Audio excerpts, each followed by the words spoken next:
Avis vascular centre మన దేశంలోనే the best varicose vein hospital. మిమ్మల్ని గుర్తుపెట్టుకొని మీకు ఎక్కువ పాటలు ఇచ్చిన మ్యూజిక్ డైరెక్టర్ అంటే ఎవరి పేరు చెప్తారు?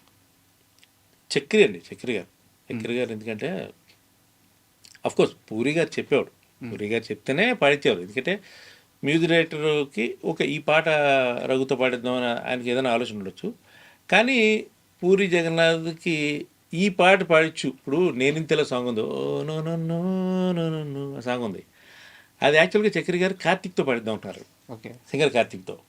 నా చేత ఇంకో సాంగ్ ఏదో అనుకున్నాడు ఆయన, అందులో వేరే పాట ఏదో డ్యూయట్ సాంగ్ ఏదో పాడిద్దాం అనుకున్నారు. అయితే నా వాయిస్లో ఒక చిన్న క్రాక్ ఉంటుంది. ఆ క్రాక్ ఏదైతే ఉందో అది పూరికి తెలుసు. ఎందుకంటే మేము ఎన్రిక్ సాంగ్స్ బాగా వినేవాళ్ళం. ఎన్రిక్ది ఇన్సోమ్ని అని ఒక ఆల్బమ్ ఉండేది అనమాట అండి. తనే ఫస్ట్ ఆ సీడీ నాకు ఇచ్చాడు.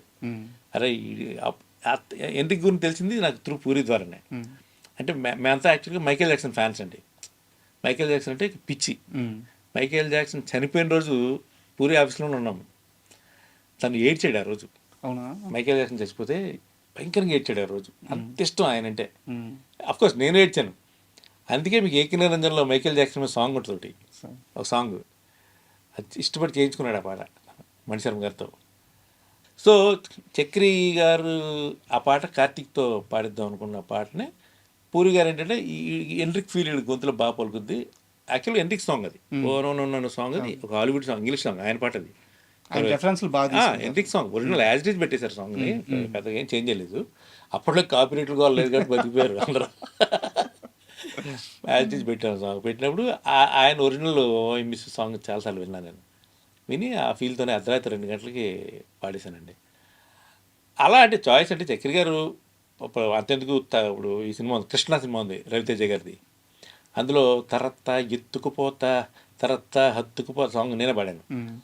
యాక్చువల్గా చక్రి గారు నన్ను పక్క పిలిచి, భయ్యా నీకు వినయ్ గారు బాగా తెలుసు కదా, ఒకసారి వెళ్ళి పాట పాడే అడుగు అని చెప్పి నెట్టాడు నన్ను ఆ రోజు. అయితే అప్పుడే వినయ్ వచ్చారనమాట. వస్తే వెళ్ళి వినయ్ గారు ఈ సాంగ్ నేను పాడతాను అంటే, అవునా ఓకే చక్రి మీకు ఓకే అంటే నాకు ఓకే అన్నాడు ఆయన. చక్రి ఆల్రెడీ నాకు తోసిందే చక్రి కదా.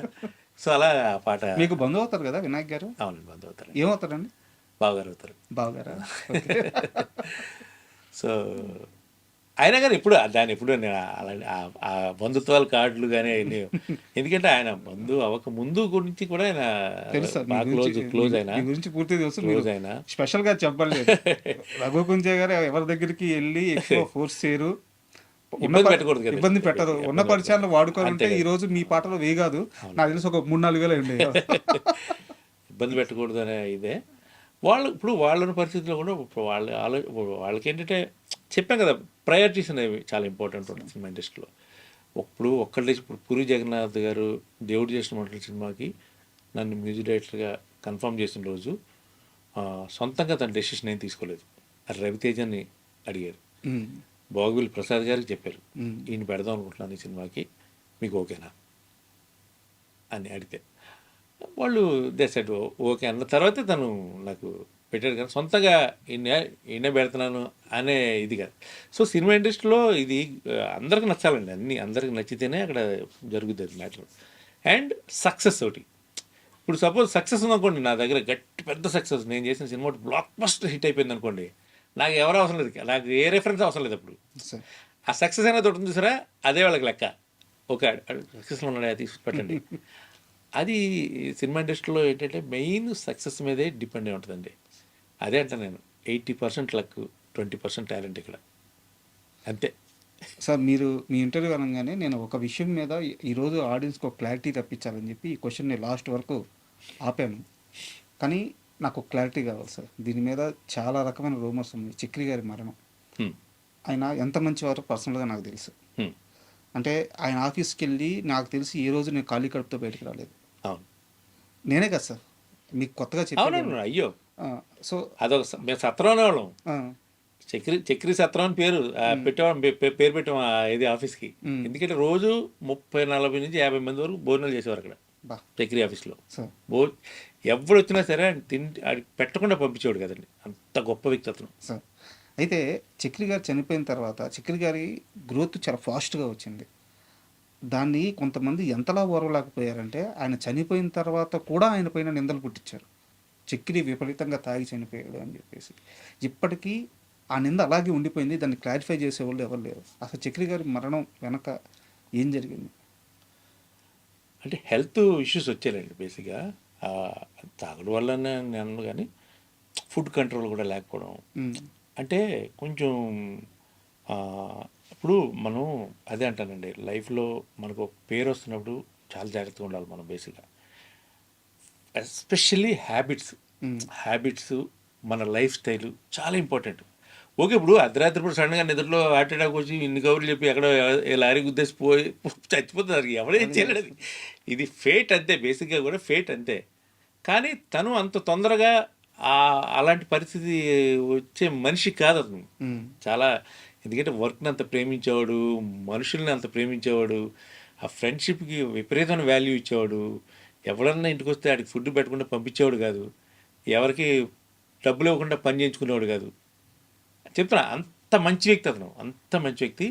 బికాజ్ అంటే ఇర్రెగ్యులారిటీ అండి, అంటే లైక్ ఏంటంటే టూ మచ్ ఆఫ్ బిజీ స్కెడ్యూల్స్లో నిద్ర లేకపోవడం. ఉమ్, ఇప్పుడు ఏమవుద్దంటే మనం తెల్లవారులు మెలుగుగా టీవీ చూస్తున్నాం అనుకుందాం సపోజ్, ఏదో ఒకటి తింటూ ఉంటాం మనం తెలియకుండానే. సార్.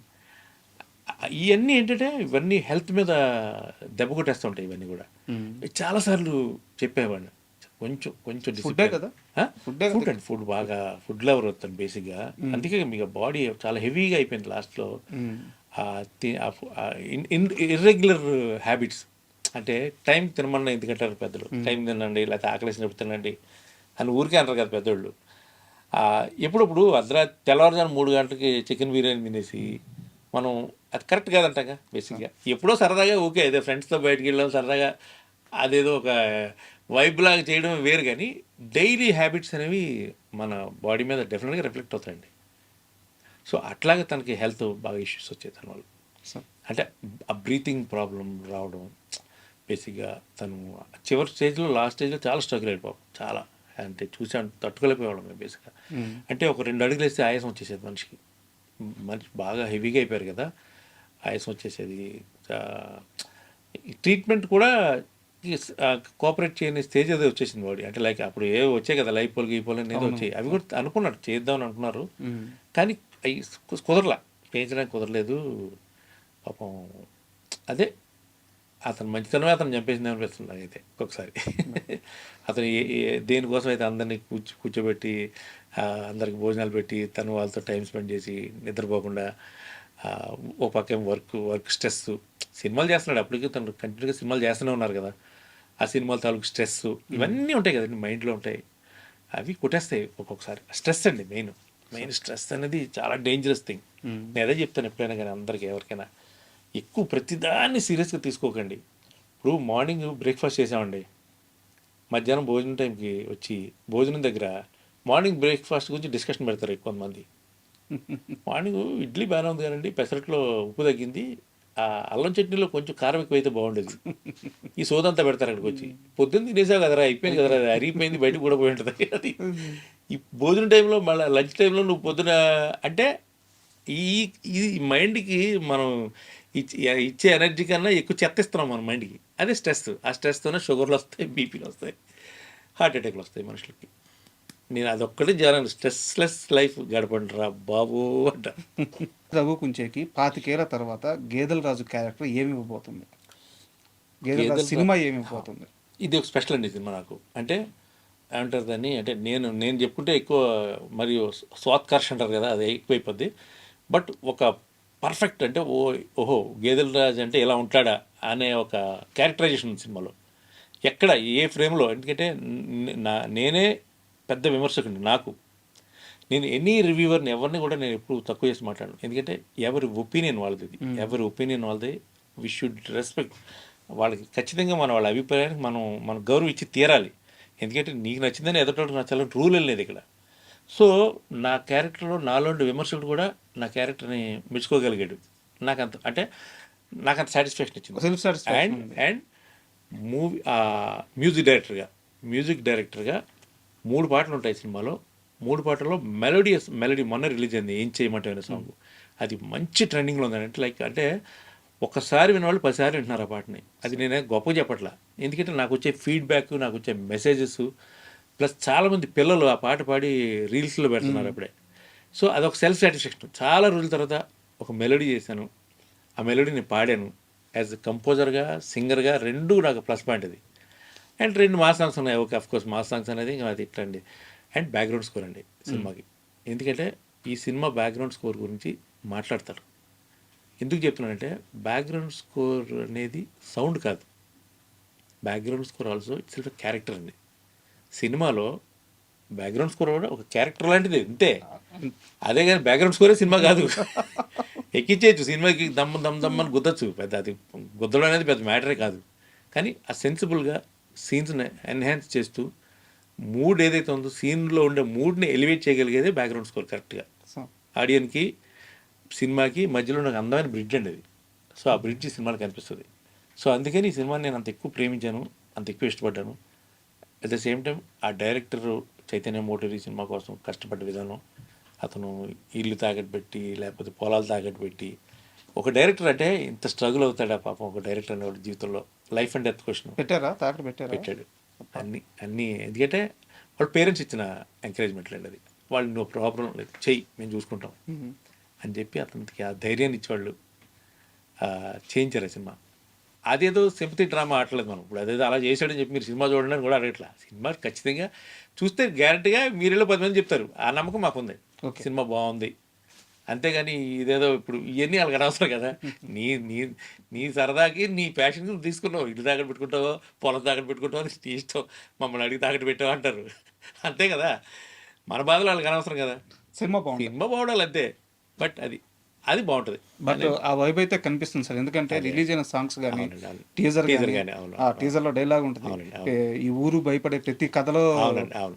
గేదెల ఈ రాజు ఊళ్ళో ఉంటాడని జరిగే చెప్పి ప్రతి కథ వెనక ఒక భయం ఉంటుంది. ఆ ఆ భయం భయం వెనకాల నేను ఉంటాను ఖచ్చితంగా. గేదెల రాజు ఉంటాడని చెప్పి అదే, అవును. సో ఆ వైబ్ కనిపిస్తుంది. 17వ తేదీ Thank you. నాకు తెలిసి ఏప్రిల్ 17. ఏప్రిల్ 17. సో మీ లైఫ్లో యాజ్ ఏ యాక్టర్గా బిగ్గెస్ట్ సక్సెస్ రాబోతుంది అనిపిస్తుంది. యాక్టర్గా మీరు చాలా బిజీ కావాలని థ్యాంక్ యూ అండి. మనస్ఫూర్తిగా కోరుకుంటున్నాను. మ్యూజిక్ డైరెక్టర్గా కూడా బట్ అది కూడా అదే కోరుకుంటున్నాను. అది చెప్పబోతున్నాను. కూడా బట్ మ్యూజిక్ డైరెక్టర్ మాత్రం మీరు కంటిన్యూ అవ్వాలి. అయ్యో. యాక్టర్కి ఎంత బిజీ అయినా కానీ. అది ఒక జాబ్. అది ఒక అద్భుతం అండి. అది మ్యూజిక్ డైరెక్షన్ అనేది అది అంటే అది అందరికీ అది ఆ ఛానల్ రాదు కరెక్ట్. బేసిక్గా అది. సో మనస్ఫూర్తిగా కోరుకుంటున్నాను సార్. ఎందుకంటే అన్నిటికీ మీరు డిజర్వ్డ్, ప్రతి సక్సెస్కి మీరు డిజర్వ్డ్. సో చాలా చాలా థ్యాంక్ యూ మాకు టైం ఇచ్చినందుకు. Thank you sir. Thank you so much అండి. Thank you so much.